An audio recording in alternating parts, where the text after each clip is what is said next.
I want to welcome two new poets into the fold. Thank you, Derek, very much.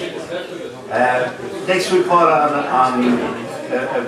poet, a local, and he appeared on the scene 10 years ago, Thomas Carty.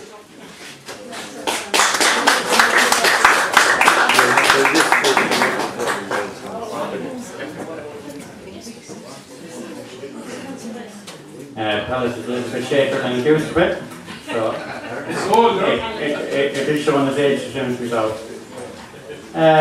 Hard to believe it's 10 years since we was here first, and it's great to be back again, and it's great to see it still going, and hopefully it'll be here in 10 years' time, although maybe we might need a new pallet.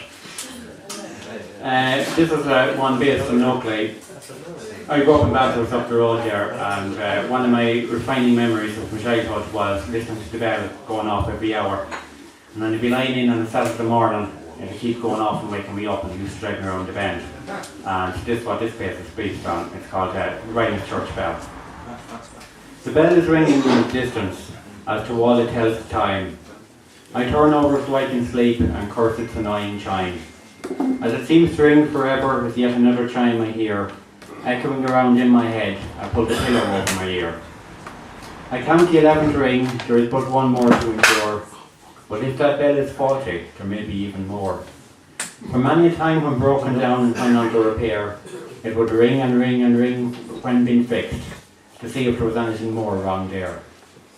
But if it was left broken, on the hour you've missed the chime.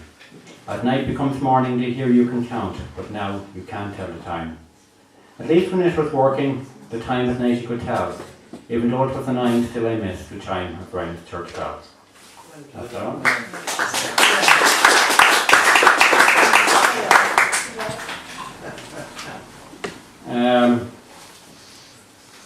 This is one about, I was reading an article once, and they were saying there was a guy there was doing a commentary in the Bible, and it said that, what did the neighbours make of Jesus?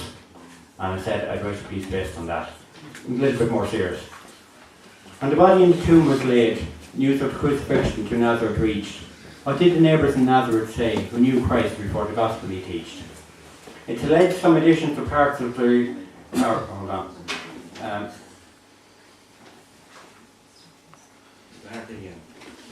The truth in that we do not know, but we can imagine to talk around the folk who do... Oh, hold on. I'll abandon that piece of the text. I was over that. Sorry. Even though it might be 10 years reading here, you can still mess up every so often. It is based on the story of forbidden love from back in Longford, when a landlord's daughter went out with one of the tenants, and she ended up getting expelled from the family. And some of the locals from up there are descended from that family. It's quite a story. It's called The Lady of Culray. She was a landlord's daughter, her lover was not so grand. It was illegal to be Catholic, you could not own your land. Little had he to offer the future for them not breed, but she had the love of a good man, which every girl does seek. But then they were horrified that a girl of noble blood would marry one of the tenants, the likes happen never should. Cold-hearted and cruel it ate them up, a self-righteous sense of shame, they declared another girl of their family would bear Catherine as a name. In a twist her brother married a girl by the name of Catherine Smith, who became Catherine Dobbins, the name she left behind, to take her name her brother's wife was born with. Her father bought their cousin's lands from her uncle Darcy by Gown's Lakes. They lived close, but that's not all, by she who married for love's sake. Her folk lived there to this day, who are her kith and kin, because James Smith loved Catherine Dobbin and Catherine loved him. Though time has passed, but the stain remains, it's sad right to say, few finally women who are to the Dobbins born are called Catherine to this day.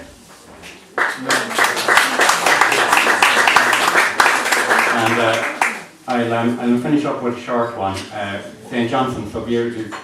Johnstown, so beautiful a name.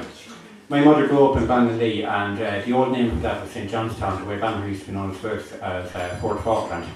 And my mother loved St. Johnstown for the sound of the name, and she never got to actually understand the pastoral beauty of Bannalee, which I would have preferred, and I based this poem based on that. Little village from where our family came, St. Johnstown, so beautiful a name. My mother thought, to with her I did not agree, I saw the pastoral beauty she did not in the Irish name Ballinallee. Town of the ford of the calves, it is as if day before me stand. The calves drinking without a care, that I understand. Beauty is in the ear to behold her, but a sound is but a name. Everyone has their favourites for the place from where they came. It is here St. Safton took Clonbrony after a fiery vision seen, by Furnock who stepped aside, who heretofore abbess had been. Neath the shadow of Corn Hill from which morning sun the island shadows cast, where Maeve was slain by slingshot slung in the legendary past. I grew up where we moved to a few months after I was born, by Shannon Banks a mile above where the devil himself said was best one morn. Banagher on the Shannon or Fort Falkland or just claim Banagher town. Packaborough bore all three names since the days before the crown.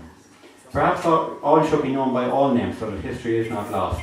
By fads, crazes and laziness to the ether of ignorance knowledge is tossed. Thanks very much.